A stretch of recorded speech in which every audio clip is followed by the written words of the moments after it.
hello les amis, Poisson, ascendant Poisson, signe lunaire et vénusien en Poisson, bienvenue pour cette guidance sentimentale, relationnelle, amoureuse du mois d'avril 2024. Je dis relationnel pour toutes les personnes qui s'en foutent de l'amour, hein, que ça n'intéresse pas peut-être, ou qui n'ont pas besoin d'avoir d'informations, mais qui peut-être s'intéressent à d'autres relations, les relations familiales, les relations voisinage, professionnelles ou autres. Ok, alors c'est un tirage général, bien entendu, vous le savez, donc vous prenez uniquement les messages qui vous intéressent et qui vibrent avec ce que vous vivez actuellement, avec beaucoup de discernement, n'est-ce pas? Et n'hésitez pas à adapter mon vocabulaire à votre situation pour avoir des messages plus précis. Si toutefois ça ne vous parle toujours pas, inutile de faire du forcing, c'est que ce message n'est peut-être pas pour vous, en tout cas pas cette fois-ci. Je vous recommande dans ce cas de regarder la vidéo de votre signe ascendant et de votre signe vénusien et lunaire si vous les connaissez, afin d'avoir de plus amples détails ou de recevoir d'autres messages. Je tenais à vous remercier pour tous vos marques de soutien, vos messages, vos likes, vos commentaires, vos demandes d'abonnement qui ont été si précieux le mois dernier pour me donner du courage, et je vous invite à continuer parce que c'est la seule façon de faire survivre cette chaîne, et je vous en remercie. Allez, on y va avec l'énergie principale de votre tirage, les amis. Poisson, nous avons l'amoureux qui apparaît inversé pour vous ce mois-ci, les amis. Et ça sous-entend peut-être qu'il y a des choix à faire et qui ne sont pas forcément évidents, hein. L'amoureux inversé nous dit qu'il y a une certaine forme de doute ou d'hésitation concernant la route à suivre, et ça se confirme avec le pape ici inversé. Effectivement, il peut y avoir des choses qui ne sont pas tout à fait claires, qui ne sont pas dans l'ordre des choses. Un choix qui n'est pas dans l'ordre des choses, forcément, c'est pas forcément un choix du cœur, fait avec le cœur. Alors, soit on est sur le point de de faire un choix qui pourrait sembler être une erreur, ou on a peur de faire une erreur, et c'est pour ça que l'on doute, hein. Soit on nous impose un choix actuellement, quelqu'un nous impose un choix, et on n'a pas l'impression que c'est très favorable pour nous. En tout cas, on a l'impression que c'est peut-être une marque de... j'allais dire d'abus. Oui, peut-être un abus de confiance, où on se sent un peu obligé de suivre quelqu'un qui nous montre la voie et qui nous dit « tu devrais faire ça ». Mais c'est pas forcément un bon conseil, parce que le pape inversé n'est pas toujours de bons conseils, hein, quelque part. Donc c'est d'autant plus troublant, et ça ne nous aide pas forcément à faire ce choix. Et on hésite, et ça semble un peu complexe. Derrière ce pape, nous avons le chariot inversé qui nous dit que peut-être en plus on pourrait effectivement se planter quelque part si on ne réévalue pas quelque chose de plus juste. Donc attention de bien réajuster certaines choses, de remettre en question certaines choses, sans doute, de faire une sorte de reset, hein, pour pouvoir justement peut-être prendre ces décisions ici.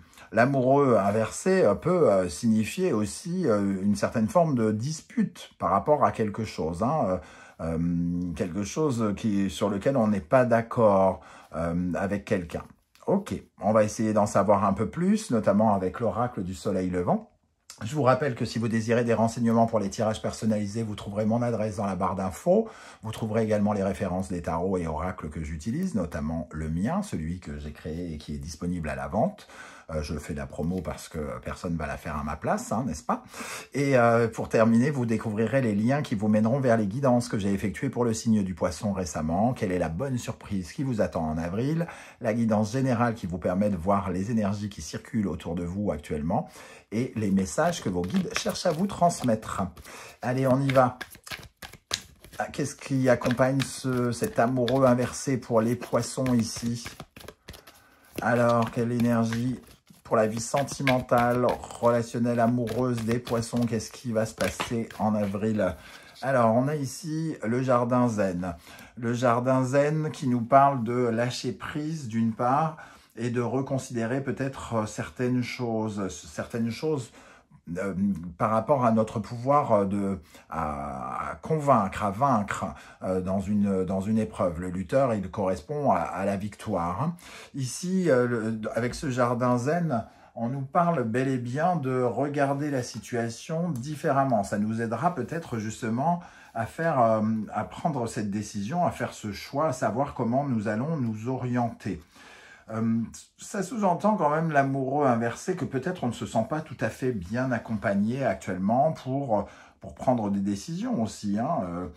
Ici, il y a une certaine forme de patience. On nous dit d'être patient, de revoir sa copie et de faire attention peut-être au sacrifice pour une noble cause quelque part.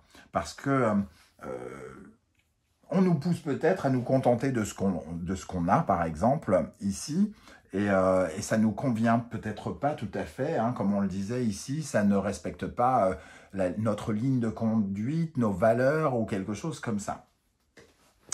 Ok, quelle énergie ressort pour le mois d'avril dans le domaine sentimental, relationnel, amoureux pour les poissons? Celle-ci veut venir... La lanterne, on a besoin peut-être de plus d'informations, d'y voir plus clair, de se renseigner, d'étudier certaines choses. On a besoin de connaître, entre guillemets, une certaine forme de vérité. Parce que ici, c'est des éclairages dont on a besoin pour peut-être savoir ce que l'on est censé faire et quel chemin on est censé prendre. Ok. Et une troisième énergie, nous avons l'empereur. Ça nous parle de solidité, de stabilité, d'ancrage. Ça nous parle de se sentir protégé, en sécurité. C'est peut-être une offre qui nous propose, entre guillemets, de nous sécuriser, alors que nous, on cherche à le faire par nous-mêmes, par exemple, où on se sent inconfortable dans une situation financière, professionnelle ou sécuritaire par rapport au lieu de vie aussi, puisque l'empereur peut correspondre à ces murs qui se mettent sur notre tête et qui nous permettent de nous protéger des tempêtes.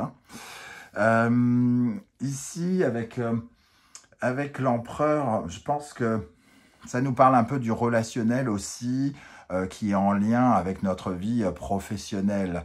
On nous impose des choix, on se retrouve avec des gens qui ne sont pas forcément les personnes qui nous stabilisent et qui nous sécurisent peut-être. On a besoin justement de s'entourer différemment avec des personnes qui seront plus protectrices peut-être, pour certains d'entre vous. On va regarder maintenant quelle est l'énergie qui va particulièrement vous aider dans votre vie sentimentale, relationnelle, amoureuse avec cet amoureux inversé. Qu'est-ce qui va vous aider? Comment vous pouvez faire ce choix peut-être qui est difficile à faire? Qu'est-ce que vous devez faire? La Lune. La Lune vous invite à vous faire davantage confiance et peut-être à agir un peu plus, en silence avec la grande prêtresse en arrière. Il y a un parfum de mystère ici dans les deux cas. On nous dit que peut-être il est préférable de faire des choses un petit peu en secret dans un premier temps, de ne pas trop dévoiler ses projets et de les imaginer, de travailler toute cette part d'intuition, d'inspiration. On est rattaché à des énergies très poissons, peut-être neptuniennes pour certains, d'imagination, d'inspiration, d'essayer de trouver la force intérieure, entre guillemets, une force intérieure et notamment dans l'imagination pour essayer d'accomplir certains rêves qui peuvent nous être bénéfiques. La Lune, c'est aussi le territoire de l'intimité. Donc peut-être de garder certaines choses intimes qui vous appartiennent rien qu'à vous. Le 9 de bâton nous parle de se battre. Ici, avec la Lune et le 9 de bâton, ce qui vous aide, c'est peut-être des mouvements, du mouvement, de l'agitation, de la motivation par rapport à un changement de lieu de vie pour certains d'entre vous, parce que la Lune peut parler du lieu de vie, du lieu familial, entre guillemets, et le 9 de bâton nous dit de continuer à nous battre, de continuer à finir ce qui a été commencé quelque part. Ce qui a été commencé, on nous dit que c'est pas le moment d'arrêter et de ne pas se mettre de se mettre peut-être un peu sur la défensive, certes, mais aussi d'aller jusqu'au bout de quelque chose, d'aller jusqu'au bout de nos projets, de ce que l'on a mis en place. Qu'est-ce qui, au contraire, pourrait vous freiner, les amis poissons? Quelle énergie peut éventuellement vous freiner dans le domaine sentimental, relationnel, amoureux? Le 2 de denier. Le sentiment de devoir jongler et d'hésiter entre deux choses concrètes. Hein, c'est peut-être ce choix ici. Hein. Ici, on hésite entre faire concrètement ceci ou faire concrètement cela. On hésite sur des questions peut-être financières pour certains aussi. Hein. Il peut y avoir des querelles ou des désaccords financiers pour d'autres. En tout cas, ce 2 de denier qui nous oblige à jongler avec des responsabilités, c'est ce qui vous... c'est ce qui finalement vous ralentit. Peut-être que vous devez choisir une des responsabilités dans un premier temps, régler un problème après l'autre, par exemple. Parce qu'ici, il y a quelque chose à terminer d'abord, d'un point de vue intime d'abord. Qu'est-ce qui pourrait vous ralentir, les amis poissons, dans le domaine sentimental, affectif, relationnel, amoureux? Le valet de denier. On parle bien d'un investissement, d'un engagement. Comment on s'engage, soit dans une relation, comment on s'engage dans un nouveau travail qui pourrait avoir une incidence, une influence sur notre vie de couple, notre vie amoureuse. Hein. Le valet de denier, c'est l'engagement, l'investissement. Peut-être qu'on nous invite ici à protéger quelque chose, vaguement nos arrières, avec la lune et la papesse qui vous demandent de faire quelque chose intimement en secret, un peu comme si on ne devait pas tout dire. On peut avoir une notion de prudence. La papesse vous invite à écouter une intuition que vous ressentez profondément en vous et d'aller peut-être jusqu'au bout de cette intuition. Hein, et même si il y a des avis contraires, même si on vous fait douter, même si ça remet en question vos choix. Ok.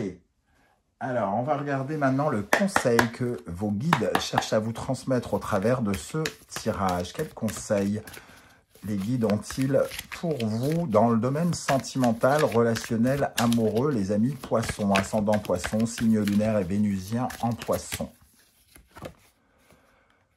On vous dit de sauter le pas, en tout cas, d'avoir de nouvelles croyances et de prendre de l'élan pour sauter, pour prendre votre envol. Ici, le Sagittaire et Jupiter nous parlent justement d'une évolution, de faire progresser quelque chose vers la nouveauté, d'investir votre argent différemment, de passer un cap, de changer vos croyances en allant vers la nouveauté, peut-être ne pas revenir en arrière, de décider de changer des choses, de prendre un risque hein, quelque part. Uranus vous pousse justement à provoquer quelque chose, à aller vers en dehors de votre zone de confort. Ici, on vous dit saute. Alors, voyez de quoi ça veut nous parler. Hein. Comment vous ressentez cette énergie quand on vous dit vas-y, vas-y, vas-y, ou saute, vas-y, c'est le moment. Hein. Comment vous ressentez cela? Ok, on va regarder vite fait qu'est-ce qui se passe pour les poissons célibataires. Les énergies qui ressortent ici pour les poissons célibataires au mois d'avril. Nous avons le 8 de bâton qui nous parle de préparer ses bagages, d'être dans une certaine forme d'action. Ici, on bouge, on bouge, on bouge.